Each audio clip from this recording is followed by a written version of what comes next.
Landing से कुछ second पहले मुस्कुराते चेहरे के साथ ही अपने दोस्तों से फेसबुक पर लाइव कर रहे थे, लेकिन उन्हें क्या मालूम कि ये मुस्कुराहट कुछ सेकंड बाद मौत में तब्दील हो जाएगी।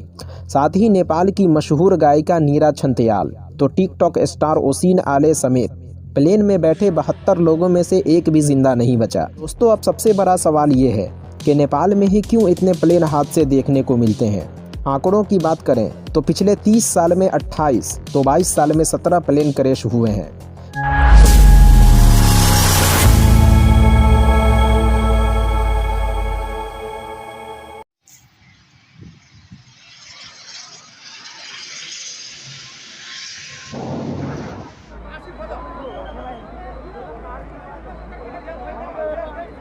मौत से किसकी रिश्तेदारी है, आज मेरी तो कल तेरी बारी है। और क्या भरोसा है जिंदगानी का, आदमी बुलबुला है पानी का। दोस्तों, 15 जनवरी 2023 को नेपाल के पोखरा शहर में लैंडिंग से कुछ सेकंड पहले 11:10 पर एक प्लेन क्रैश हो गया, जिसमें अलग अलग मुल्क से बैठे 68 यात्रियों के साथ साथ 4 क्रू मेंबर की भी मौत हो गई। रनवे से सिर्फ 24 किलोमीटर पहले प्लेन बम के गोले की तरह धमाके में तब्दील हो गया। इस हादसे की वजह से न सिर्फ नेपाल बल्कि इस खबर को सुनने वाले सभी लोग सदमे में हैं।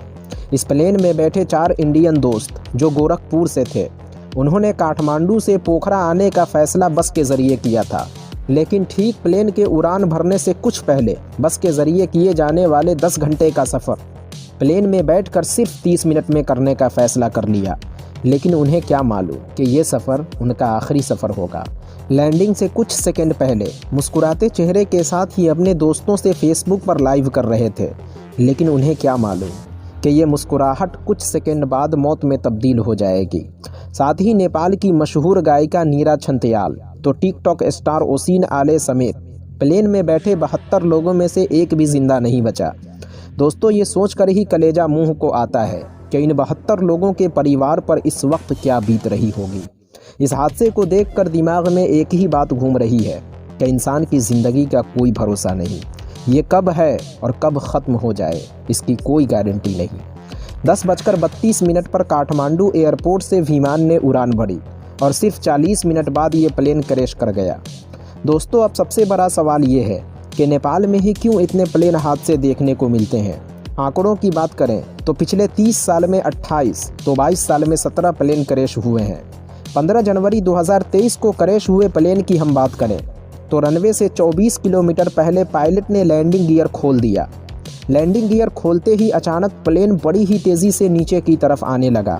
हालांकि एटीसी ने पायलट को 30 नंबर रनवे पर प्लेन उतारने के लिए सिग्नल दे दिया था, लेकिन प्लेन के नीचे आने की वजह से पायलट ने एटीसी से 12 नंबर रनवे पर प्लेन उतारने को कहा और इसी दरमियान पायलट और एटीसी का संपर्क टूट गया और सिर्फ कुछ सेकंड में प्लेन बम के गोले में तब्दील हो गया। लेकिन अच्छी बात यह थी कि प्लेन किसी घर या आबादी वाली जगह पर गिरने के बजाय एक खाई में गिरा, वरना इससे भी ज़्यादा नुकसान हो सकता था। तो चलिए दोस्तों, अब हम आपको बताते हैं कि नेपाल में ही इतने ज़्यादा प्लेन हादसे क्यों होते हैं। इसकी कई सारी वजहें हैं। दुनिया के कुल 40 ऊंचे पहाड़ों में से 8 ऊंचे पहाड़ सिर्फ नेपाल में हैं, जिसकी वजह से प्लेन को लैंडिंग और टेक ऑफ कराने में काफ़ी दिक्कतें आती हैं, क्योंकि प्लेन को लैंड कराने के लिए रनवे से कुछ पहले एक लिमिट ऊंचाई पर लाना पड़ता है। अगर लिमिट ऊंचाई से प्लेन कुछ ज़्यादा ऊपर है तो प्लेन लैंड ही नहीं करेगा, जबकि अगर प्लेन ज़्यादा नीचे आ गया तो पहाड़ से टकरा जाएगा। नेपाल के कई सारे रनवे ऐसे हैं जिन्हें पहाड़ को काट काट कर बनाया गया है और उनकी साइज़ भी बहुत छोटी है। छोटे साइज़ के रनवे पर दिक्कत ये होती है कि आपको सही टाइम पर ब्रेक लगाना है। अगर 2-4 सेकेंड भी आप आगे पीछे करते हैं तो प्लेन खाई या पहाड़ की चोटी से टकरा जाएगा, क्योंकि छोटे रनवे को बिल्कुल नाप तोल कर बनाया जाता है। इतने सारे प्लेन क्रैश होने की वजह नेपाल का बदलता मौसम भी है। पहाड़ी इलाका होने की वजह से यहाँ 10 मिनट में मौसम बदल जाता है और ख़राब मौसम में सबसे ज़्यादा परेशानी प्लेन को घुमाने में होती है। नेपाल के कई रनवे को डेंजरस रनवे में गिना जाता है, जो पहाड़ से करीब और साइज़ में छोटा होना इसकी सबसे बड़ी वजह है। दोस्तों, आपको बता दें, दुनिया के वो तमाम रनवे जो ऊंचे ऊंचे पहाड़ों से करीब हैं, उन जगहों पर कोई आम पायलट प्लेन नहीं उड़ा सकता, बल्कि उन इलाकों में सिर्फ अल्ट्रा पायलट ही प्लेन उड़ा सकता है। पायलट 3 तरह के होते हैं: ट्रेंड, हाई स्किल और अल्ट्रा। अल्ट्रा पायलट बहुत ही हाई लेवल का पायलट होता है और वो किसी भी सिचुएशन में प्लेन को कंट्रोल करने की क्षमता रखता है। लेकिन बदकिस्मती से नेपाल में हाई लेवल के अल्ट्रा पायलटों की भी कमी है और नेपाल में इतने सारे प्लेन क्रैश होने की एक वजह ये भी है। अब अगर बात करें कि आखिर प्लेन क्रैश हुआ क्यों, तो पायलट द्वारा एटीसी को आखिरी सिग्नल 12 नंबर रनवे पर उतारने के अलावा कुछ भी नहीं था। हालांकि ब्लैक बॉक्स सही कंडीशन में मिल चुका है। क्रैश होने से कुछ सेकंड पहले पायलटों के दरमियान क्या बातें हुई वो ब्लैक बॉक्स में हुई रिकॉर्डिंग सुनने के बाद ही पता चलेगा।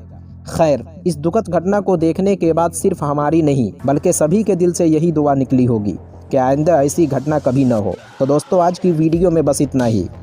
वीडियो कैसी लगी कमेंट बॉक्स में ज़रूर बताना और इसी तरह की इंटरेस्टिंग फैक्ट और इस दुनिया से जुड़ी अजीबो गरीब मालूमात देखने और सुनने के लिए हमारे चैनल को ज़रूर सब्सक्राइब करना।